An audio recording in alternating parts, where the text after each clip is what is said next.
Salah satu korban KMP Mutiara Sentosa II asal Makassar dimakamkan. Personel TNI Kodam 13 Merdeka bantu padamkan karhutla di Gunung Soputar, Minahasa Tenggara. Puluhan siswa keracunan MBG di Kabupaten Jayapura.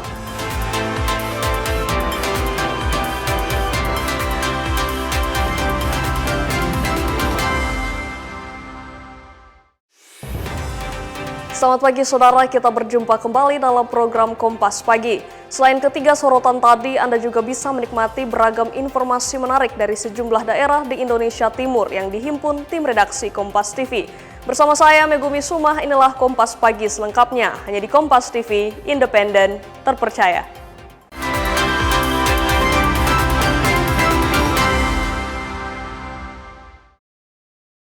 Kita awali informasi pertama, saudara. Salah satu korban terbakarnya KMP Mutiara Sentosa II asal Makassar, Sulawesi Selatan akhirnya dimakamkan usai jenazah dibawa dari Surabaya.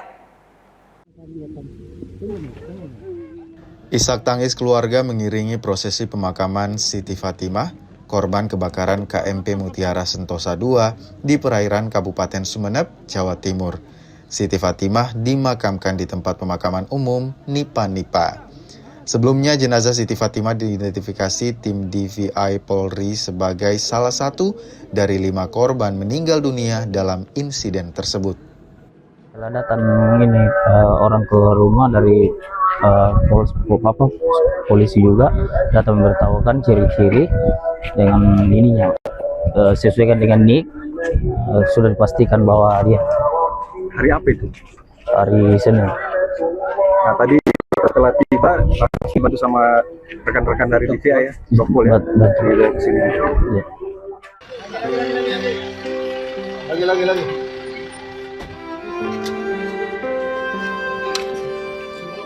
Jenazah korban kebakaran KMP Mutiara Sentosa II asal Makassar Siti Fatimah tiba di kampung halamannya Rabu dini hari. Jenazah Siti Fatimah diterbangkan dari Surabaya menuju Makassar dan langsung dibawa ke rumah duka di Kecamatan Talo, Makassar. Isak tangis keluarga tak terbendung saat jenazah Siti dibawa ke dalam rumah duka. Sebelum insiden terjadi, Siti Fatimah ke Jakarta menemui anaknya usai magang di Taiwan. Ia pulang ke Makassar dengan kapal laut dari Surabaya. Sang anak yang ikut bersama korban berhasil menyelamatkan diri saat peristiwa terjadi.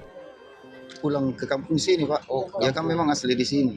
Dia jemput anaknya dari Jakarta ke Surabaya. Tapi anaknya belum ketemu ya? Sudah, Pak. Sudah ada tadi yang pingsan itu dia karena sosok almarhum itu baik orangnya. Iya.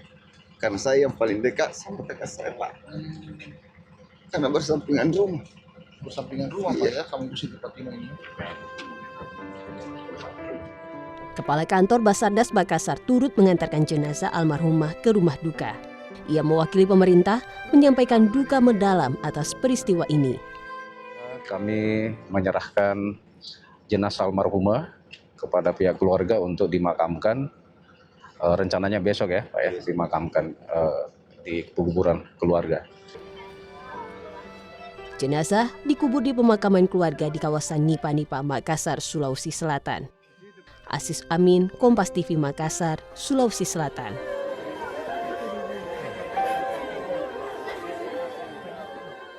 Saudara, seorang pria di Makassar, Sulawesi Selatan ditangkap polisi setelah membawa kabur sepeda motor milik kekasihnya. Pelaku dan korban diketahui baru saja berkenalan lewat media sosial. Motor apa nambil? Tim Resmo Polsek Biringkanaya Makassar, Sulawesi Selatan menangkap pria berinisial GL di sebuah wisma di Jalan Katimbang, Kecamatan Biringkanaya. Pria 32 tahun itu ditangkap setelah dilaporkan membawa kabur motor seorang wanita yang juga kekasih barunya. Kasus ini bermula saat pelaku dan korban yang baru saja berkenalan di media sosial bertemu di sebuah hotel. Pelaku kemudian meminjam motor korban untuk membeli perlengkapan mandi, namun tak pernah kembali alias kabur. Kalau pengakuan itu dia ada 2 kali melakukan hal seperti ini, modusnya sama, tapi satunya tuh LP-nya di Polrestabes. Dan sampai bisa terungkap ini seperti apa? Jadi kita memang melakukan serangkaian penyelidikan kita memang telusuri, kemudian memang kita kumpulkan bukti-bukti sampai kita coba memancing dia untuk keluar. Nah, mungkin pada saat itu kemarin lusa kita alhamdulillah bisa langsung melakukan penangkapan kepada pelaku. Pelaku kini masih jalani pemeriksaan lebih lanjut dan terancam pasal penipuan serta penggelapan dengan ancaman hukuman 4 tahun penjara. Rama Pratama, Kompas TV, Makassar, Sulawesi Selatan. Saudara, eksekusi bangunan yang dilakukan oleh Pengadilan Negeri Air Madidi di Kelurahan Air Madidi Bawah, Minahasa Utara, Sulawesi Utara nyaris ricuh Kamis siang. Keluarga tergugat protes dan terlibat aksi dorong dengan pihak aparat. Tuhan Maha Kuasa. Inilah suasana di lokasi eksekusi bangunan di Kelurahan Air Madidi Bawah, Kecamatan Air Madidi, Kabupaten Minahasa Utara yang dilakukan oleh Pengadilan Negeri Air Madidi. Ketegangan mulai terlihat di lokasi eksekusi saat pihak tergugat menghadang satu unit alat berat jenis ekskavator yang akan masuk ke lokasi untuk melakukan pembongkaran bangunan. Aksi saling dorong pun terjadi antara pihak tergugat dengan aparat kepolisian. Kuasa hukum tergugat Tommy Kamagi saat diwawancarai bilang eksekusi yang dilakukan PN Air Madidi tidak sah karena pokok permasalahan hingga saat ini sedang bergulir dan pada tanggal 12 Agustus mendatang merupakan sidang pertama. Pihaknya juga telah mengajukan peninjauan kembali ke Mahkamah Agung RI. Tentunya kami keberatan untuk adanya eksekusi ini karena di mana posisi kami dari klien saya ini Ibu Asri sementara mengajukan gugatan di Pengadilan Negeri Air Madidi dan itu sudah jadwal sidangnya sudah keluar begitu. Tanggal sidangnya itu tanggal 12 Agustus begitu, itu sidang pertama. Nah itulah, tapi di sisi lain ya kita lihat bersama ya sudah melakukan upaya eksekusi.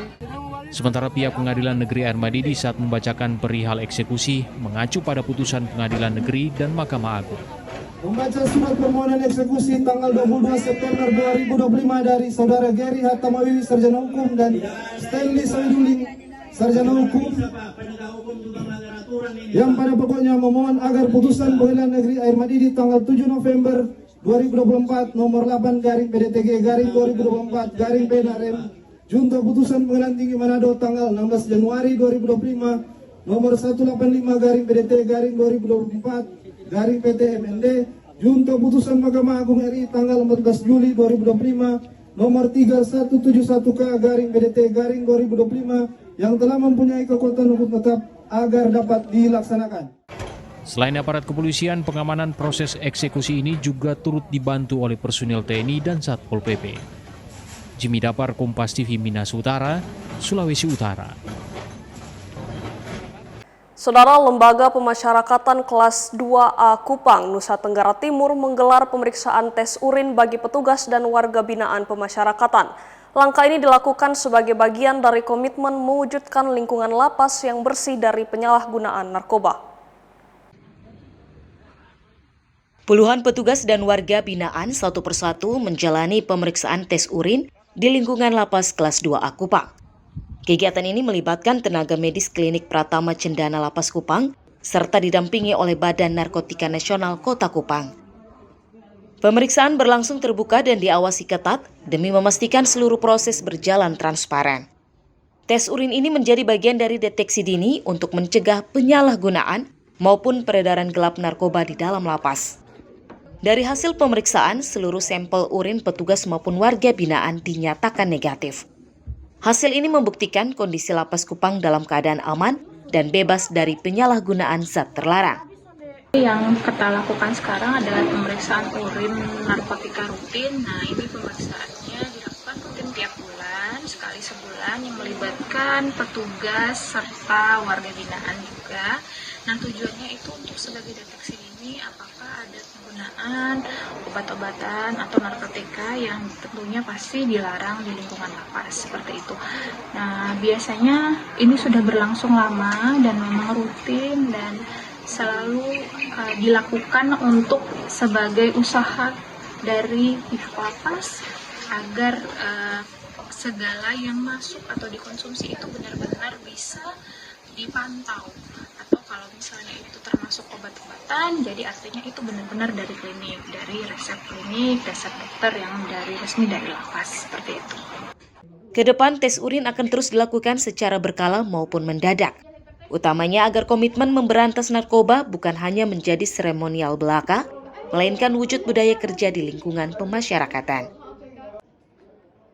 Citos Natun, Kompas TV, Kupang, Nusa Tenggara Timur.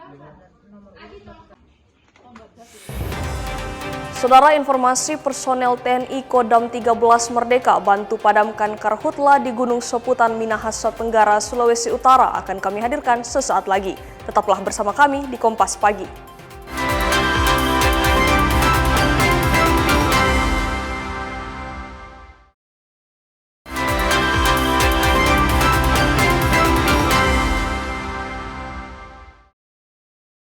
Terima kasih Anda masih bersama kami di Kompas Pagi.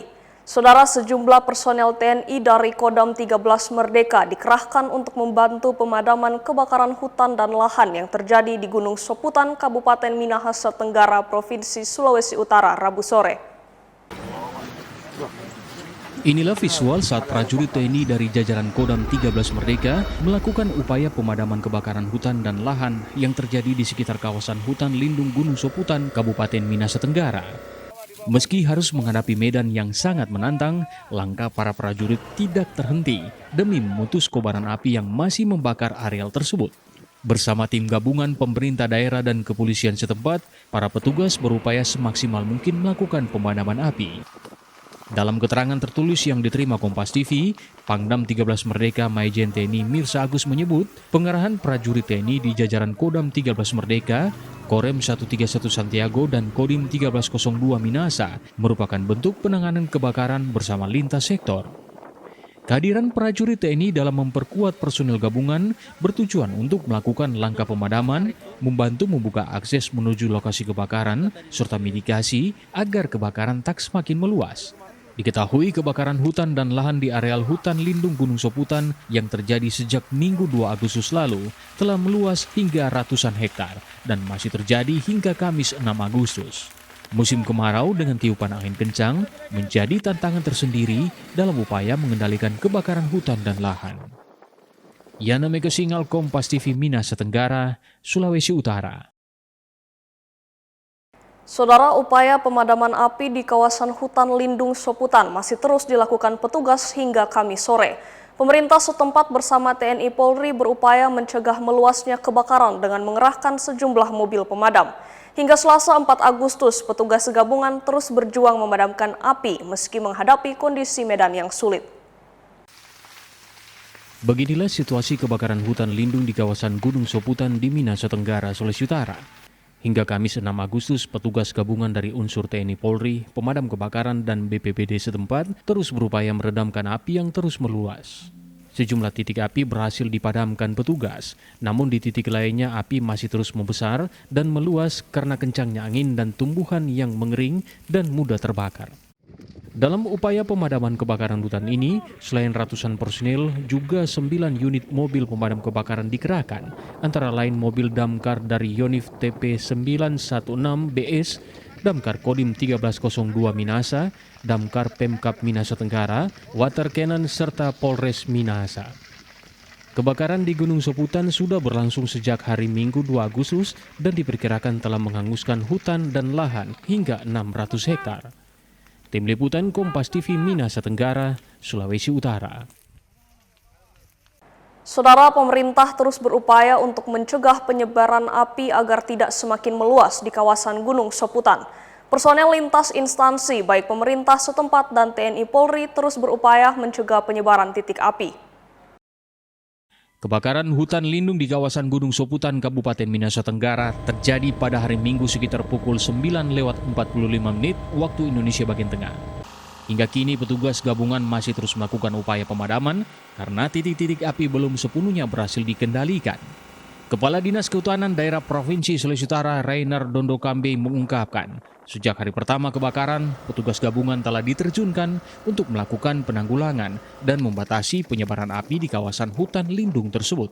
Adapun tim yang terlibat dalam operasi pemadaman terdiri dari personil Manggala Agni Kementerian Kehutanan serta Kepolisian Kehutanan di bawah pemerintah Provinsi Sulawesi Utara. Rainer menambahkan angin yang bertiup cukup kencang menyebabkan api cepat menjalar dan bergerak ke arah puncak Gunung Soputan.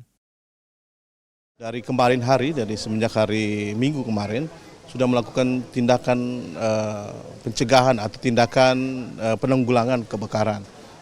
Pelibatan-pelibatan di dalamnya termasuk juga dari Manggala Agni Kementerian Kehutanan, demikian juga pemerintah provinsi melalui Polhut. Jadi terinformasi tadi malam memang karena angin yang cukup kencang sehingga menyulitkan dari petugas gabungan untuk melakukan pemadaman kebakaran hutan dan lahan ini. Masyarakat juga diminta tidak membuka lahan dengan cara membakar, tidak membuang puntung rokok sembarangan, serta segera melaporkan kepada instansi terkait apabila menyaksikan adanya kebakaran hutan dan lahan. Tim Liputan Kompas TV Minahasa Tenggara, Sulawesi Utara. Saudara, BMKG Klimatologi Kelas 2 Sulawesi Utara mengingatkan kemungkinan terjadinya bencana hidrometeorologi kering di sebagian daerah di Sulawesi Utara. Kondisi ini dipicu akibat El Nino fase sangat kuat yang bersamaan dengan musim kemarau. BMKG Klimatologi Kelas 2 Sulawesi Utara menjelaskan, El Nino fase sangat kuat diperkirakan terjadi pada Agustus hingga September mendatang. Kondisi ini dapat mengakibatkan penurunan hujan meski kemarau yang lebih panjang hingga kekeringan dan kebakaran hutan. Sejumlah daerah diminta masuk dalam kategori awas dan diminta untuk segera mengambil langkah mitigasi. Ini yang waspada ada beberapa daerah, Bitung sama Minahasa. Nanti bisa di cross check ya. Terus siaga itu hampir semuanya Pak wilayahnya. Mulai Bulang Pengondo, Timur, Bulang Pengondo, Bitung, Manado, Minahasa, Minut, Mitra, hampir semua, Siau ini.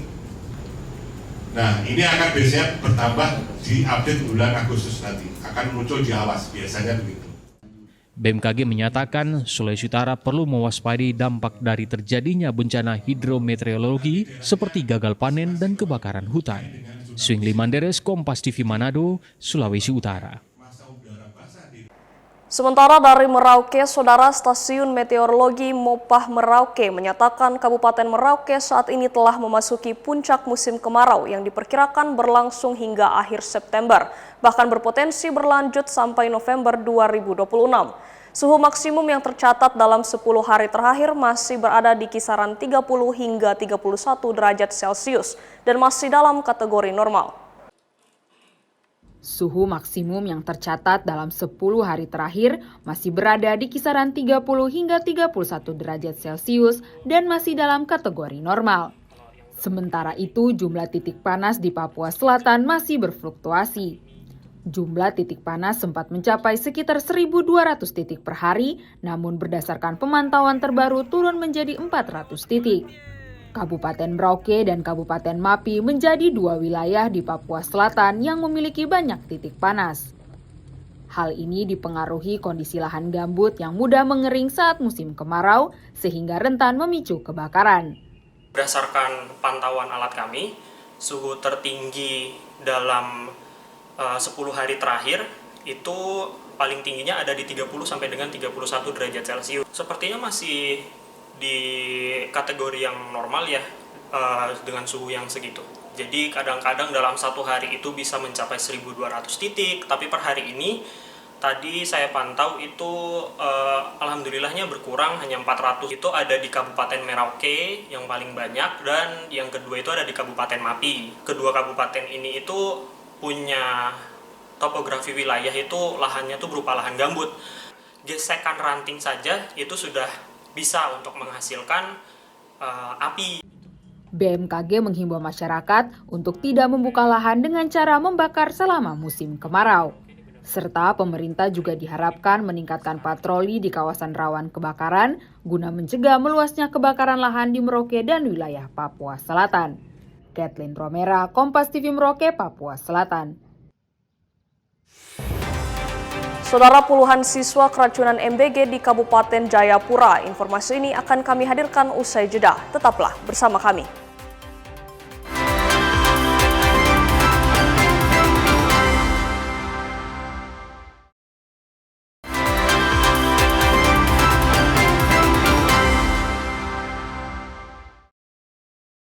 Saya Megumi Suma dan Anda masih bersama kami di Kompas Pagi.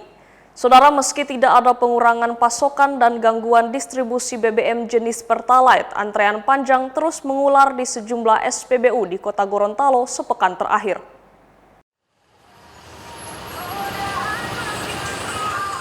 Antrian panjang terus terjadi di sejumlah SPBU di Kota Gorontalo sepekan terakhir. Puluhan kendaraan roda 2 maupun roda 4 tampak mulai mengular di jalur Pertalite hingga ke bahu jalan sekitar SPBU. Pengendara mengaku beberapa waktu lalu antrian terasa lengang, namun dalam sepekan terakhir antrian panjang terus terjadi setiap hari. Sudah satu minggu. Sudah sekitar 1 minggu antrian panjang? Iya, antrian panjang. Mengganggu aktivitas di Om sebagai tukang bentor atau bagaimana? Iya, mengganggu. Apalagi ada jemputan, baru itu yang lagi lebih ini. Ya kembali seperti dulu kalanya, bisa tidak antri panjang seperti ini lagi. Iya, biasa kan tidak antri sekali begini. Biasanya cuma 7 oto. Biasanya juga kan tidak begini kan bentor.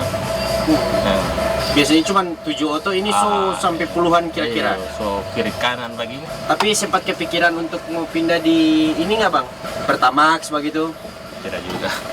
Meski begitu, koordinator pengawas SPBU bilang tidak ada pengurangan pasokan maupun gangguan pengiriman BBM hingga proses pendistribusian. Kalau untuk antrian ini memang sudah dari seminggu memang panjang begini, mengular di jalan. Saya tidak tahu alasan pengantri ini kenapa. Tapi kalau untuk stok di setiap SPBU saya rasa masih aman-aman. Bahkan di hari Minggu itu kita masih dapat suplai dari Pertamina Depok. Kita setiap hari itu 24 KL. 24 KL untuk Pertalite. Nah, sekarang untuk jalur mobil kita dapat bikin 3 jalur, untuk motor 2 jalur.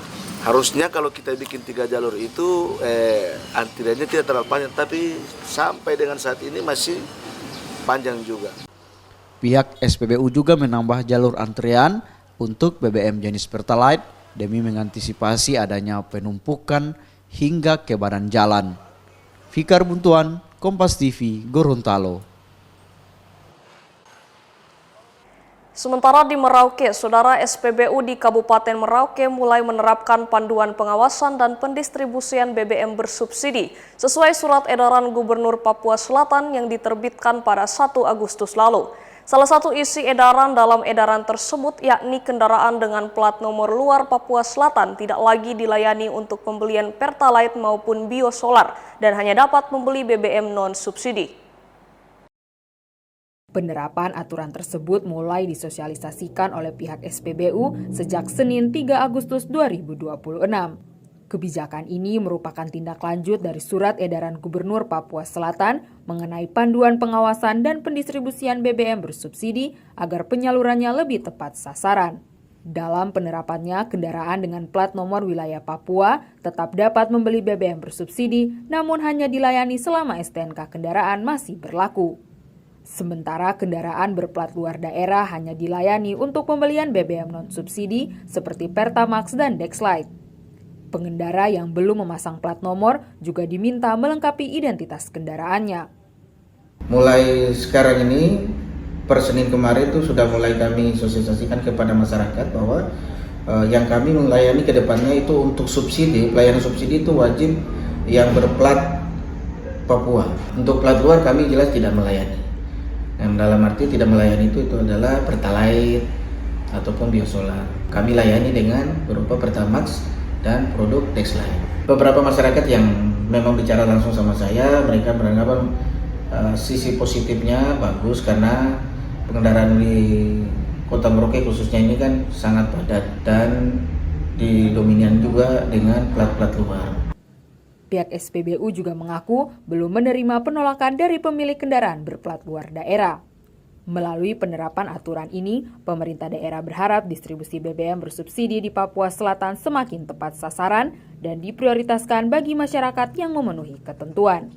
Kathleen Romera, Kompas TV Merauke, Papua Selatan. Saudara, membludaknya antrean kendaraan di sejumlah SPBU di Kota Kendari menjadi perhatian serius DPRD Kota Kendari. Komisi 3 DPRD menggelar rapat dengar pendapat bersama pihak Pertamina untuk mencari penyebab dan solusi atas persoalan tersebut.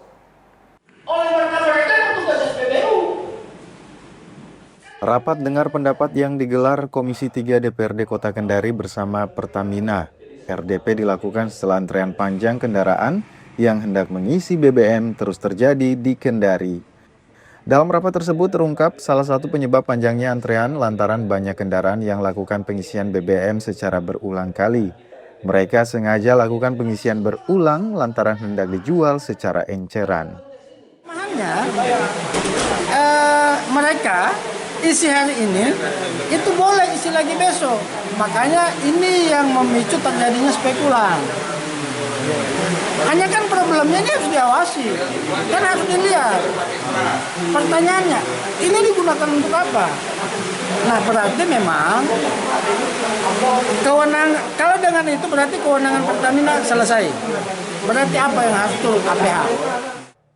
DPRD berharap Pertamina segera mengambil langkah tegas untuk mengantisipasi kasus berulang dan mencegah antrean panjang kendaraan kembali terjadi. Antrean panjang kendaraan mengisi BBM di SPBU sudah terjadi sejak sebulan terakhir. Pengguna kendaraan harus rela antre hingga berjam-jam untuk mendapatkan BBM bersubsidi. Silviansa Kia, Kompas TV, Kendari, Sulawesi Tenggara. Kita beralih ke informasi lain, Saudara. Puluhan siswa PAUD, SD, SMP hingga guru di distrik Depapre, Kabupaten Jayapura mengalami keracunan setelah menyantap program makan bergizi gratis di sekolah. Saat ini puluhan pasien masih dalam perawatan di rumah sakit dan sejumlah puskesmas. Puluhan siswa PAUD, SD, SMP hingga guru di distrik Depapre, Kabupaten Jayapura diduga mengalami keracunan setelah menyantap program makan bergizi gratis atau MBG di sekolah pada Selasa siang. Akibatnya para siswa mengalami gejala seperti muntah-muntah, mual, dan buang air besar setelah pulang sekolah. Mereka kemudian dilarikan ke Puskesmas Depapre untuk mendapatkan penanganan medis. Banyaknya pasien yang datang dan tenaga medis yang terbatas di Puskesmas Depapre, maka puluhan pasien kemudian dirujuk ke sejumlah puskesmas terdekat dan RSUD Jowari. Sementara dari data di lapangan hingga Rabu pagi, jumlah pasien yang dirujuk sebanyak 80 orang tersebar di RSUD Jowari, Puskesmas Harapan, Puskesmas Sentani, Puskesmas Waibu, dan RSUP Jayapura 5 orang. Untuk menangani para pasien yang terus berdatangan, RSUD Jowari mendirikan tenda darurat di halaman untuk menangani para pasien. Bupati Jayapura Yunus Wonda yang menerima informasi keracunan langsung turun meninjau kondisi para siswa yang diduga mengalami keracunan di RSUD Jowari dan beberapa puskesmas di kota Sentani. Bupati menjelaskan bahwa para siswa ini menyantap MBG di sekolah dan setelah pulang ke rumah baru merasakan reaksi dengan gejala sakit perut, muntah, dan buang air sehingga mereka langsung dibawa ke Puskesmas Depapre. Hingga kini pemerintah daerah masih melakukan pendataan karena para korban dirawat di sejumlah fasilitas kesehatan sehingga jumlah pasti pasien belum dapat dipastikan. Jadi peristiwa malam ini, peristiwa dari siang, dari jam 1 anak-anak makan dan setelah makan mereka sudah pulang ke rumah. Setelah 2 jam setelah pulang ke rumah baru terjadi reaksi mulai ada perut sakit, ada muntah, ada pincang, banyak dinamika di situ, dinamika yang mereka alami.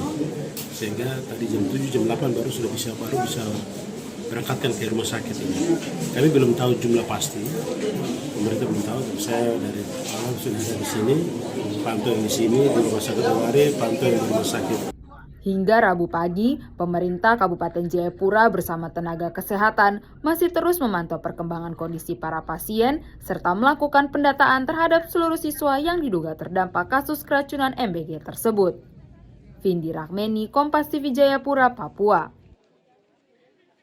Saudara, Balai Pelaksanaan Jalan Nasional Sulawesi Utara akhirnya memperbaiki titik ruas Jalan Winangun Atas, Kecamatan Pineleng, Kota Manado, Kamis siang.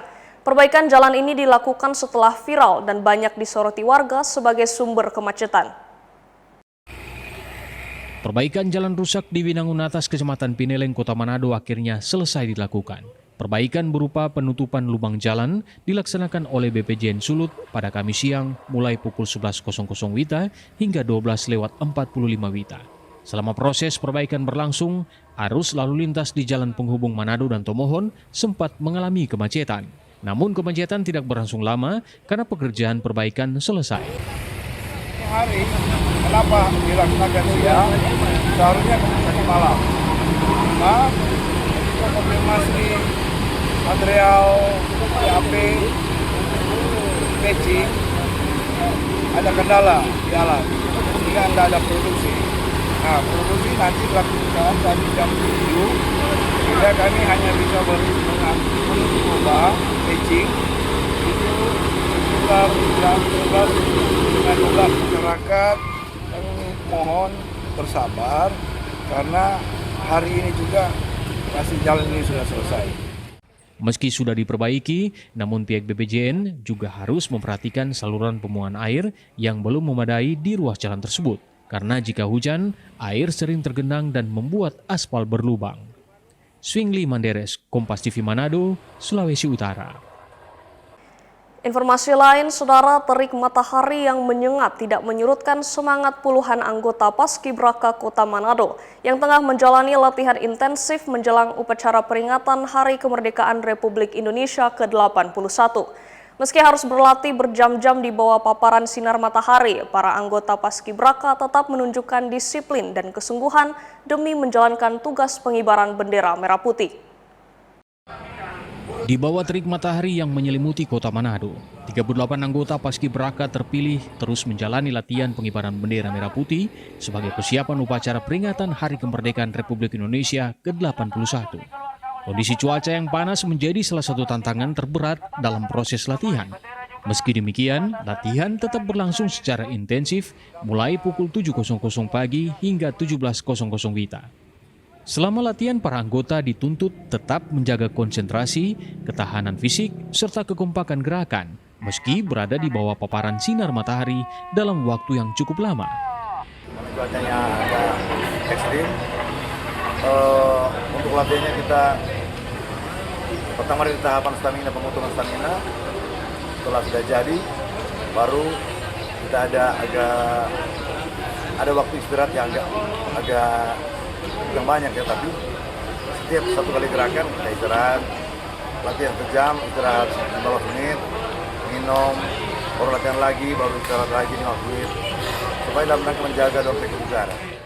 Latihan yang telah dimulai sejak 23 Juli ini akan berlangsung hingga 14 Agustus 2026 atau 1 hari sebelum para anggota Paskibraka dikukuhkan. Guna memastikan anggota Paskibraka tetap bugar, tim kepelatihan turut mendukung penyediaan makan minum hingga pemberian vitamin. Swingli Manderes, Kompas TV Manado, Sulawesi Utara.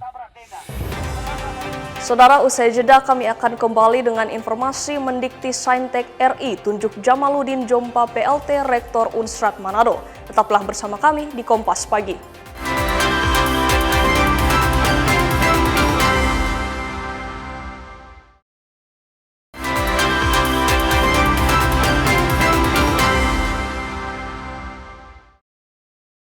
Saya Megumi Suma dan Anda masih bersama kami di Kompas Pagi. Saudara, bulan Agustus menjadi berkah bagi pedagang musiman atribut kemerdekaan.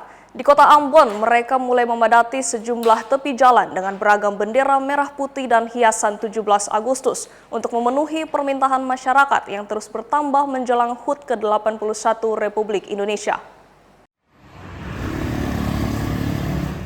Menyambut Hari Kemerdekaan Republik Indonesia ke-81, pedagang atribut merah putih mulai menjajakan dagangannya di berbagai sudut Kota Ambon. Salah satunya terlihat di Jalan Wailela, depan Fakultas Kedokteran Universitas Patimura. Beragam produk ditawarkan mulai dari bendera merah putih, umbul-umbul, gapura hias, hingga aksesoris bertema kemerdekaan dengan ukuran dan harga yang beragam. Salah seorang pedagang, Alim, mengaku sudah 5 tahun menjual atribut kemerdekaan. Harga produk yang ditawarkan berkisar mulai dari Rp10.000, sedangkan bendera berukuran 8 meter dijual dengan harga lebih dari Rp300.000. Jam 6 sampai jam 10 malam. Kalau untuk hari kalau ini cuma jual kacamata sama hammock. Tapi kalau 17-an pernah 10.000 sampai yang 300 lebihan kayak gitu. Salah satu warga yang membeli bendera berukuran besar untuk dipasang di rumahnya mengaku pemasangan bendera menjadi bentuk partisipasi dalam menyemarakan peringatan Hari Kemerdekaan. Bahkan berbagai pernak-pernik lain termasuk baliho bertema Hari Kemerdekaan sudah lebih dahulu dibeli. Baliho sudah ada, terus bendera yang besar untuk merah putih sudah ada, kan tinggal ini untuk panjang. Terus saya beli sekarang ini 10 meter. Itulah saya tinggal dekat-dekat ini. Karena di online kan ini cepat, langsung pilih barangnya seperti apa, jelas lah. Di online biasa ketemu besar lain, yang data lain. Meski penjualan masih berlangsung hingga pertengahan bulan Agustus, pedagang menilai antusiasme masyarakat tahun ini cukup tinggi. Kondisi tersebut diharapkan dapat mendorong peningkatan omset dibandingkan tahun sebelumnya. Tim Liputan, Kompas TV, Ambon, Maluku. Sementara dari Gorontalo, saudara, menjelang peringatan Hari Kemerdekaan Republik Indonesia ke-81, penjualan bendera merah putih di kota Gorontalo mulai bermunculan dan diburu pembeli. Semarak perayaan Hari Kemerdekaan Republik Indonesia ke-81 mulai terasa di kota Gorontalo. Selain rumah yang mulai memasang bendera, di lapak-lapak penjualan atribut kemerdekaan mulai bermunculan. Aksesoris kendaraan berupa bendera merah putih berukuran kecil hingga bendera untuk rumahan dan bendera umbul-umbul mulai terpajang di lapak. Harga yang ditawarkan mulai dari 5.000 hingga ratusan ribu rupiah tergantung jenis dan ukurannya. Warga mengaku rutin membeli bendera merah putih yang baru setiap jelang perayaan HUT Republik Indonesia. Tiap tahun beli bendera baru ya? Kenapa tidak pakai bendera yang sebelum-sebelumnya? Bendera yang sebelumnya itu kan tak pasang terus, dicabut-cabut. Karena tidak jaga-jaga, akhirnya ganti yang baru. Ada 2 rumah. Tadi dengan harga berapa beli Pak? 65 dengan 35. Beda ukuran ya? Iya. Kira-kira itu termasuk mahal atau normal-normal saja Pak? Untuk bendera? Normal ya. Merdeka. Sementara penjual bilang penjualan menjelang Hari Kemerdekaan terus meningkat. Omset bisa mencapai 1 juta rupiah per hari saat kondisi ramai. Alhamdulillah mulai dari tanggal 1 Agustus kita jualan, kita siap pembelian orang mulai itu sudah ada. Orang yang mulai dari tanggal 10 Agustus karena memang pada waktu tanggal 1 Agustus belum ada kegiatan karnaval, katanya karnaval. Sering jualan sudah. Bendera tiap tahunnya atau? Iya, tiap tahun mungkin 7 kali iya, 7 kali jual. Sudah sekitar 7 tahun Pak ya? Beli jadi. Beli jadi ya. Belinya di mana? Di luar kah atau di? Ada di dalam sini tuh, ada yang dari luar, ada yang di dalam sini. Ya. Ada juga. Yang paling laku bendera yang bagaimana Pak? Bendera ukuran rumah. Oh, kan rumah yang seperti apa itu? Iya, yang besar-besar. Ukuran 1,20 meter kali 80. Pedagang juga menjaga stok untuk mengantisipasi lonjakan pembelian, baik perorangan maupun dari instansi. Fikar Buntuan, Kompas TV Gorontalo. Kita beralih ke informasi lain, saudara. Dinas Kesehatan Kabupaten Minahasa di Sulawesi Utara menggandeng Balai Pelatihan Kesehatan Provinsi Sulut menggelar pelatihan pencegahan kusta bagi puluhan pengelola program kusta dan frambusia tingkat puskesmas pada pekan lalu. Pelatihan ini bertujuan untuk menyerap ilmu pengetahuan serta meningkatkan kualitas penanganan pengelola program sesuai dengan prosedur standar kesehatan. Kusta dan frambusian rupanya menjadi penyakit tropis yang terabaikan. Dinas Kesehatan mencatat selang Januari hingga Juni 2026, sedikitnya ada 8 warga terdampak penyakit kusta. Guna menekan serta melakukan pencegahan dini, sebanyak 25 pengelola program di setiap puskesmas diberi bekal keterampilan untuk mendorong peningkatan penemuan kasus, ketepatan diagnosis, serta upaya pengobatan promotif dan preventif di tengah masyarakat. Sangat bersyukur sekali, sangat bermanfaat. Kenapa? Ternyata kami bisa mendapatkan mendeteksi ada siswa yang terdampak untuk penyakit kusta ini. Apa yang menjadi harapan setelah pelatihan ini, Bu? Harapannya teman-teman bisa menjalankan tugas mereka sebagai pemegang program pencegahan kusta sehingga dapat menurunkan angka penderita kusta di Minahasa. Pelaksanaan pelatihan kusta sama usia sebagai tenaga kesehatan yang ada di 25 puskesmas Kabupaten Minahasa. Dan kegiatan ini juga bukan hanya sekedar ilmu yang kami dapat, tapi praktek bagaimana kami akan nantinya turun di masyarakat. Pelatihan yang digelar selama 7 hari tersebut merupakan komitmen Pemkab Minahasa dalam meningkatkan kualitas pelayanan kesehatan. Para peserta yang diikutsertakan merupakan tenaga kesehatan yang nantinya dapat memperoleh sertifikat terakreditasi dari Kemenkes RI sebagai tenaga kesehatan berkompetensi. Pada dasarnya memang ada gap dari pengetahuan tenaga kesehatan terkait kusta. Ada stigma juga dari para petugas untuk melakukan pemeriksaan. Itu merupakan beban bagi kita yang ada di kabupaten, sehingga dengan pelatihan ini mempertajam kemampuan daripada tenaga kesehatan. Dan juga mereka memiliki kemampuan sehingga tidak punya stigma lagi, tidak takut untuk melakukan pemeriksaan kepada pasien suspek kusta. Melalui pelatihan ini, para tenaga kesehatan pengelola program kusta dan frambusia diharapkan mampu menjadi garda terdepan dan dapat mengendalikan potensi penyakit serta menjadi mentor bagi para tenaga kesehatan lainnya. Tim Liputan Kompas TV Minahasa, Sulawesi Utara. Saudara Direktorat Reserse Kriminal Umum Polda Sulawesi Utara resmi meluncurkan teknologi face recognition yang terhubung langsung dengan data KTP. Hal ini guna memperkuat penyelidikan kasus dan mendukung sistem pengamanan berbagai agenda nasional maupun internasional. Teknologi canggih berbentuk portable ini dilengkapi kamera 360 derajat serta pendukung jaringan internet Starlink, sehingga tetap dapat digunakan di wilayah dengan signal internet terbatas. Sistem tersebut mampu mengenali wajah seseorang secara cepat, kemudian menampilkan identitas secara otomatis di layar komputer. Direktur Reserse Kriminal Umum Polda Sulut Kombes Pol Suryadi menjelaskan bahwa perangkat tersebut merupakan dukungan dari Barreskrim Polri untuk meningkatkan kemampuan unit identifikasi. Menurutnya, teknologi tersebut memiliki kemampuan mendeteksi, melacak, dan mengidentifikasi pelaku kejahatan maupun orang yang masuk dalam daftar pencarian. Alat ini berfungsi untuk mendeteksi, melacak, dan mengidentifikasi data pelaku kejahatan, residivis, DPO, atau daftar pencarian orang, serta orang-orang yang dicurigai.